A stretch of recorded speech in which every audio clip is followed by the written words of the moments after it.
Myself Aparna, I am from first year computer science. In this video I am presenting a IDT model. My product name is Caesar.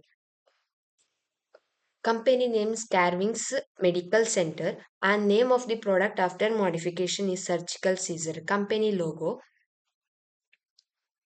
After collecting a feedback from a stranger, their requirements and feelings about a product that are that are said by them, the sensor analyzes Caesar corrosion resistance and antibacterial material and laser Caesar.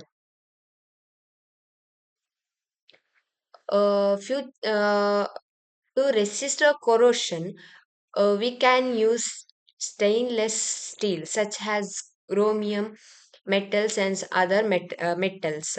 Sensor analyzer system can add to check a pressure, temperature and it from a accidental cut.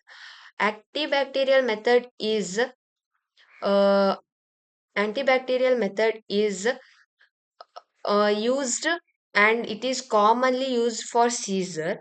Such a silver based coating are used in a Caesar to resist the antibacterial. In testing, I request the viewer of this presentation video to comment your opinion to satisfy the testing stage. Thank you.